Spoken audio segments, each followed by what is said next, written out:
rest that and stand up here.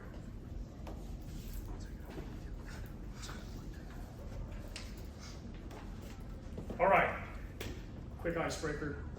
Just want to say, some of y'all get 12 more days to do this. So I'm expecting some great presentations. But off the top of my head, I wanted to present on a couple different things. I racked my mind. And honestly, I was just realizing how little I really know about the things I'm interested in. So doing a little bit of initial research, I decided to fall back on something I was familiar with because I'm an Eagle Scout. This is like a thing we study. And it is emergency preparedness and survival. I was kind of going with the framework of emergency, or not necessarily like emergency preparedness in the sense of like someone's breaking into your house, but like, there we go. Emergency in the sense that you are out and you have encountered a survival situation. This gentleman right here, oh my goodness, that's horrible quality. This gentleman right here is one Mr. Powell. One Mr. Powell. He was reported on by the BBC in a story they were doing over water availability and like the effects of dehydration on the human body. And his story is that he was in the African, not savannah, but in an arid part of Africa, hiking, exploring, and he encountered a situation that any of us could encounter at any time, really. Does anyone kind of recognize this landscape behind him? Yeah. Paladero Canyon, right. So of course, there's a variety. Who here is like interested in camping and whatnot? Awesome. Who here has ever been on a road trip or ever plans to be on a road trip? All right. Basically, everyone in this room can end up in the same situation he was in when he was hiking around essentially the desert, up hills and whatnot, and runs out of water, and encounters a situation where he nearly faces death. But of course, with this presentation, you don't need to worry about nearly facing death, because we're going to cover the rule of threes, how to secure water, how to secure shelter. It says shelter, but it's really protection from the elements, and how to obtain help, essentially. Starting off, of course, with the rule of threes. Who here is familiar with the rule of threes? You've heard of it before? 3 minutes without air, 3 minutes in icy water, 3 hours without 3 hours in extreme conditions, 3 days without water, 3 weeks without food. According to one, off the top of my head, Sean Gold, a professional in emergency response and what was his profession? Great, I left my notes over here. A professional in the industry, one could say, a United States Air Force veteran. He very helpfully remarks that essentially these rules are flexible and not everything changes based off of like your scenario, especially with what we're going to talk about going into first, because you don't really need to worry about lasting 3 weeks without food in a survival situation. If you're out in the wilderness for 3 weeks on your own, I mean, unless society has collapsed, you're probably doing something wrong. Otherwise, we're going to talk about extreme temperatures and water, starting off with water. Now, something Mr. Gold was acute to point out is that something Mr. Gold was acute to point out, and something that the BBC also points out in their 2024 article on which Mr. Powell was featured in, is that the amount of water you need to survive is highly dependent on your situation.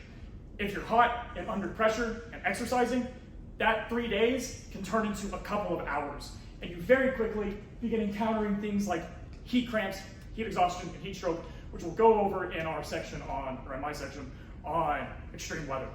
But essentially here, I want to cover a couple ways you can obtain water out in the wilderness. Of course, obviously, sources of water. I'm running out of time, so I'm going to speed through this. Whenever you're looking for water, try to go for moving water as opposed to still water, because still water tends to fester. It's where mosquitoes come from, and anything that mosquitoes come from, you know is like hell in nature, probably avoid it.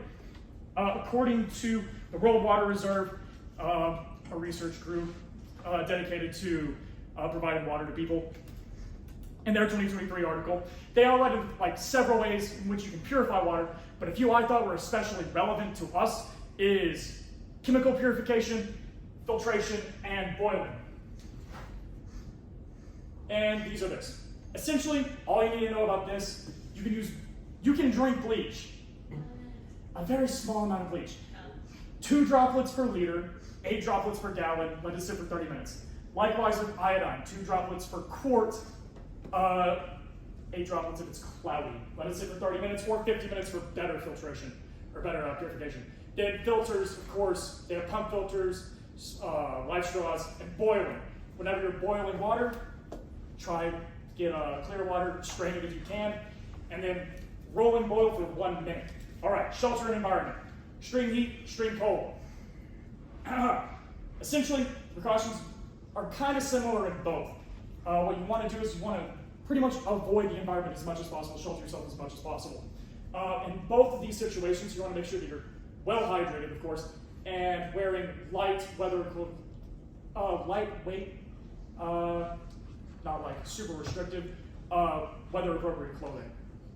And of course, in both instances, you're actually going to, or with both hypothermia and the progression of, sorry, I'm just going to put that there for now so I can get to that. Both in hypothermia and the progression of heat illnesses, you encounter a lot of the same symptoms, cramping, fatigue, like kind of just symptoms of dehydration. So again, stay hydrated, bundle up, or strip clothes if you're in a hot environment. Use things like a emergency foil blanket to either insulate yourself or protect yourself from the wind, or to like cover the sun and get yourself in shade. Search out sources like that. Now, communication. According to one Tim McWelch, a notable survivalist and published author, from his 2014, from a couple 2014 articles he did, there are several ways you can facilitate communication. This is really the most important stuff, because if you're stranded, you need to try and get help. Ground to air, ground to ground, telecommunication. Ground to air is every method you can use to project a signal up to like an airplane or something. Reflection, smoke signals, stuff like that. Ground to ground is just like banging things. If you have a gun, you can fire a gun into the air 3 times. That's the universal signal for SOS. Or you just like shout, blow a whistle, bang on logs. Telecommunication, try your phone. It might work. So essentially, some materials you want to make sure you have whenever you're out and prolonged, or whenever you're out camping, or just like something in a kit you want in your car. Probably a knife, probably some nylon cord, and definitely water. Like a gallon of water, just have it in your car, like a pack of water, it's always a good thing. Filtration tablets, filters for water, an emergency blanket or a tarp for your shelter needs, and of course have your phone on you, maybe a spare battery, and a flare. Just an idea, you can pick them up at Walmart. They're kind of fun looking. These are my references.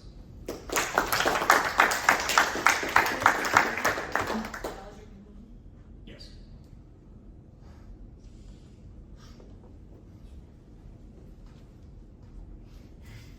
Thank you so much.